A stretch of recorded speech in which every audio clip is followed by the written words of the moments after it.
Okay, well, we are here once again with another Why Wednesday. A happy Wednesday to you, Mia. A happy Wednesday to you too, Raison.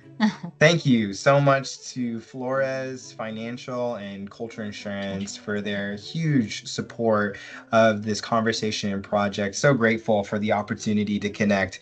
When we were talking beforehand, hopefully, for those who are listening, there was a very compelling reason to talk about payroll and compliance because what I once thought was going to be one of our more honestly boring conversation pieces now became incredibly engaging from that story. Quick example that you had given was with regard to one of the clients within that story that experienced organic growth. Mhm. However, based on the reality of ACA compliance, they actually were not in compliance with it, and it resulted in a pretty significant amount as it came to penalties in hundreds of Mhm. thousands of dollars. So now we're talking about something that is also near and dear to your heart. And we're looking into this conversation as we're in 2025 and we're almost halfway through, which is pretty wild. But something you were really excited to talk about was the laws that are out right now Yeah. and some of the ramifications of those laws and the laws Mm-hmm. that employers need to be focusing on. So, Yeah. what can you tell me about as we're looking into halfway of 25? What are some of the laws that employers need to be cognizant of? Yes, and that's one thing, if there's laws in place, we'd like to adhere to them, but sometimes we don't like to follow them at times. But it's good to ensure like, how can I start this? So guess what? The IRS, the Department of Labor, and state agencies aren't just giving much grace anymore. All right. They're under pressure to increase collections. And that's the reality.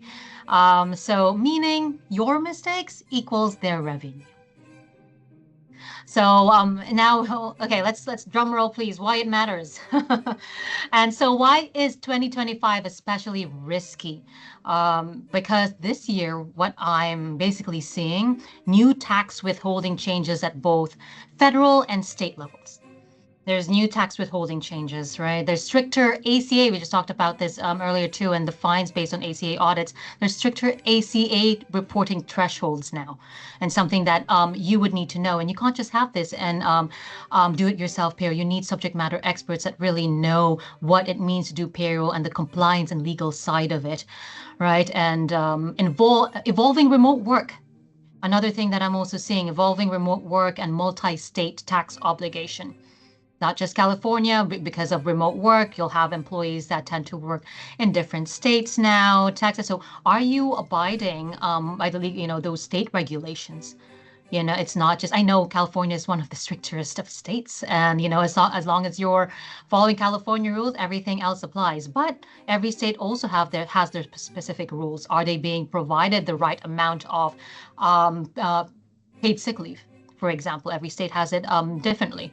Are they being provided the right minimum wage, for example? Right? So every state is different. And then one thing I'm also seeing is higher scrutiny on proper work classification.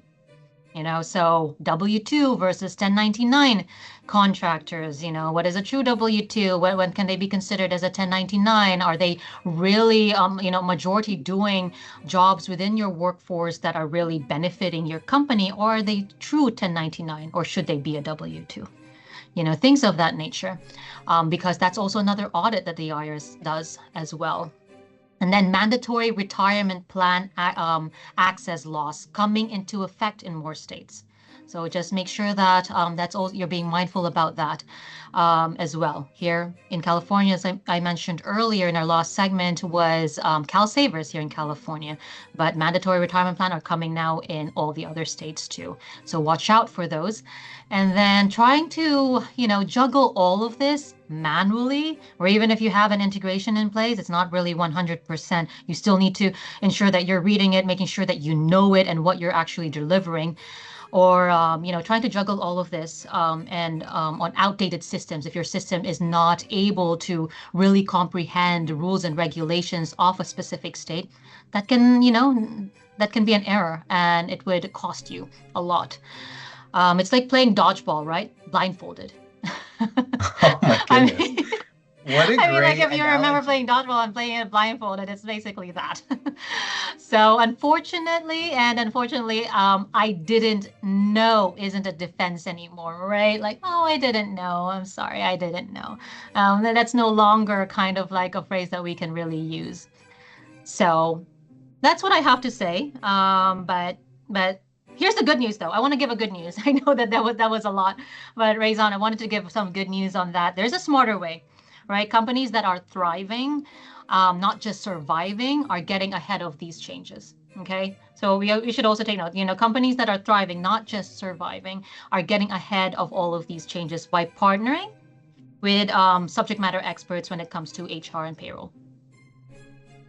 Well, there you go. Employers, helpful way to take off that blindfold as you're playing dodgeball is to have someone to partner with regarding compliance. Mia, thank you for the very poignant analogy and illustration. That was very helpful for me to see that. And I'm grateful for experts like yourself that help business owners take off their blindfold so that they can focus on what matters, on their why. Perfect. I am Yeah. excited for the opportunity to continue the conversation, and I will see you, Mia, in the next one. Sounds good, Raison. Thank you so much.